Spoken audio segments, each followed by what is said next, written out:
Amerika Serikat telah memutuskan untuk menghentikan sementara bantuan persenjataan mereka ke Ukraina. Stok senjata yang kian menipis, jadi alasan Amerika menyetop pengiriman ke Kiev.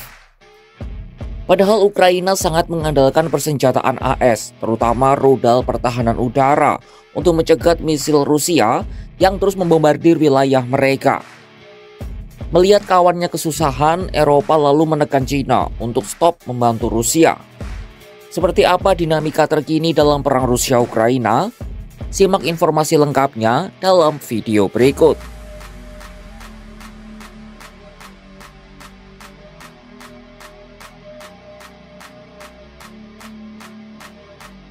Pemerintah Amerika Serikat di bawah Presiden Donald Trump memutuskan menunda pengiriman sejumlah senjata penting ke Ukraina.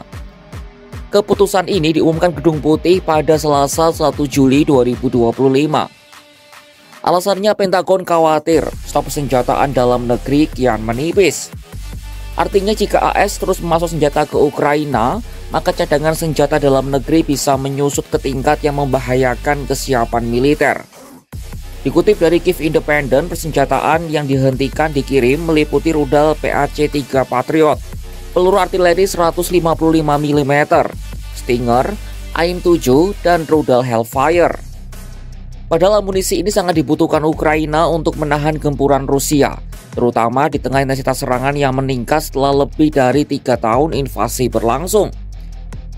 Kehilangan terbesar adalah sistem rudal Patriot, khususnya rudal PAC-3, sebab sistem itu adalah pertahanan udara terbaik yang dimiliki oleh Kiev. Wakil Komandan Ukraina yang mengkoordinasikan pertahanan udara di Kiev, Oleksiy, menyebut akan ada dampak besar yang mereka tanggung dari hilangnya rudal Patriot. Sistem pertahanan ini berguna sebagai intercept terbaik bagi rudal balistik Rusia seperti Iskander dan Kinzhal. Ukraina lalu memanggil wakil kepala misi kedutaan besar AS di Kiev, John Kinzel, pada Rabu untuk membahas bantuan militer dan kerjasama pertahanan AS. Ia bertemu dengan Wakil Menteri Luar Negeri Ukraina, Mariana Betsa.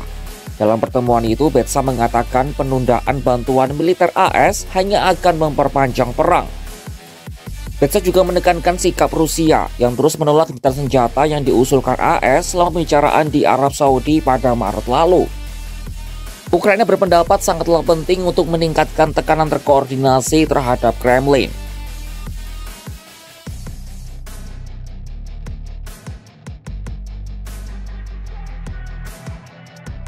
Melihat kondisi Ukraina yang melemah imbas ditinggal Amerika, Uni Eropa bergerak. Tetapi sasaran mereka bukanlah AS, melainkan Cina. Eropa mendesak Cina, menyebut dukungan perusahaan mereka terhadap Rusia menimbulkan ancaman serius bagi keamanan Eropa.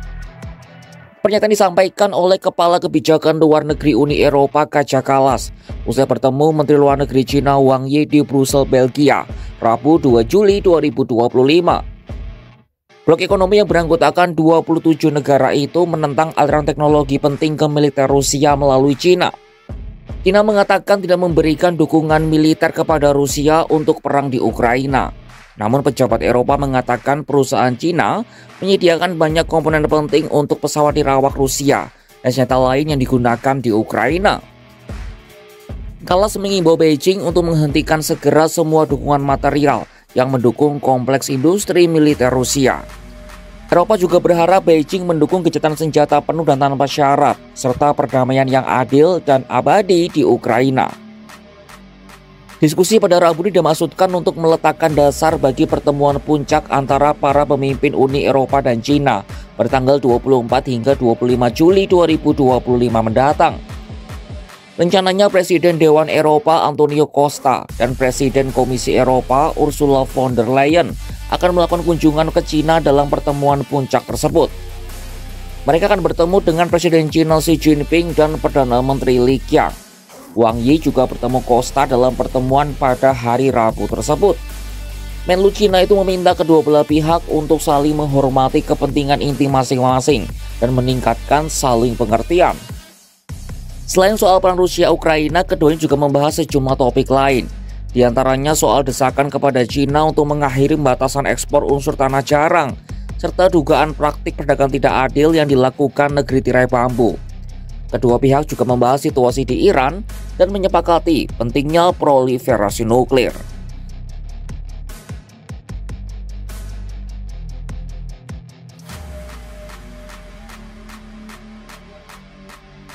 Semenjak perang dengan Rusia berkecamuk, Ukraina fokus mengembangkan produksi artileri dalam negeri.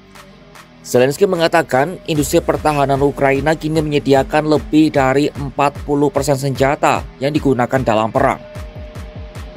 Mereka juga baru-baru ini meluncurkan program produksi senjata bersama dengan sekutu Eropa seperti Inggris, Denmark, dan Norwegia. Meski begitu, sulit bagi Ukraina untuk membuat sistem pertahanan udara sebagus Patriot secara mandiri, bahkan dengan bantuan Eropa sekalipun. Jenis rudal untuk artileri pertahanan udara Patriot cuma bisa diproduksi oleh Amerika Serikat. Patriot sendiri menjadi satu-satunya penangkis aneka rudal balistik Rusia. Arhanut Eropa seperti SAM-T di atas kertas bisa saja menjadi pengganti Patriot. Sayangnya kapasitas produksi dan kinerja SAM-T saat ini belum mumpuni untuk melindungi langit Ukraina dari rudal Rusia. Ukraina juga mengandalkan roket dan aneka amunisi berpemandu AS untuk menyerang Rusia. Tanpa Ukraina menembakkan aneka amunisi itu, Rusia lebih leluasa bergerak. Di atas kertas, Ukraina bisa saja mengganti berbagai senjata AS dengan pesawat nirawak atau senjata buatan domestik. Tetapi industri pertahanan Ukraina kini bekerja di bawah kapasitas. Untuk meningkatkan kapasitas, Ukraina butuh modal, dan saat ini Ukraina tidak memilikinya. Bantuan AS juga diperlukan untuk perawatan aneka persenjataan yang diberikan ke Ukraina. Langit Kiev semakin sunyi dari Patriot. Amerika menahan peluru, Ukraina menahan napas. Dalihnya stok senjata menipis, tapi bagi Ukraina, ini lebih dari sekadar logistik, ini soal hidup dan mati. Di saat yang sama, Eropa mulai menyusun strategi baru, menekan Beijing, mendesak berhenti merawat perang lewat jalur tidak langsung. Di medan yang retak, diplomasi dan senjata saling berkejaran. Dan pada akhirnya perang ini bukan hanya soal rudal, tapi siapa yang tetap berdiri ketika sekutu mulai melangkah mundur. Saksikan kabar lainnya hanya di kanal YouTube Kompas.com.